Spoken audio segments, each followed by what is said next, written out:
of bureaucratic rules and regulations that make no sense whatsoever. That spawns workarounds, ways for people to get around those rules that make even less sense. And it all adds up to a big red tape vortex of stupid. This case of bureaucratic crap features some literal tape.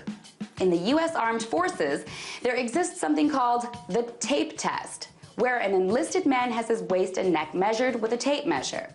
Then his neck circumference is subtracted from his waist circumference, and that determines the man's circumference value.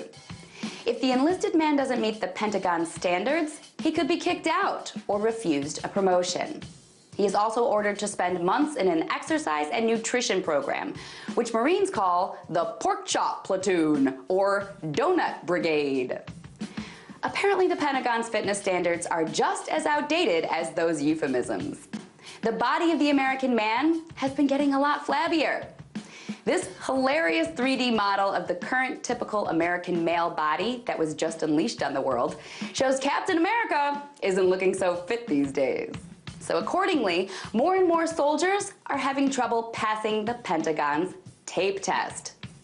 The number of soldiers kicked out of the Army for being overweight has jumped tenfold in the past 5 years. And this is where the red tape workaround vortex of stupid is spawned. Because more and more soldiers are now enlisting for liposuction. They are getting plastic surgery to meet the tape test requirements. Some plastic surgeons have reported a 30% increase in military clientele, saying they've even had military commanders recommend troops to them for the procedure.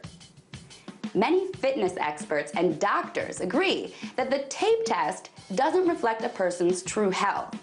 But military officials are standing behind the tape test, saying it's still the best. God forbid they reevaluate their fitness standards to focus on whether or not a man is really healthy. No, it makes much more sense for soldiers to get plastic surgery to pass some antiquated test. You should all fear America, world, because we have something very scary, and that is an evil giant vortex of red tape. Tonight, let's talk about that by following me on Twitter @TheResident.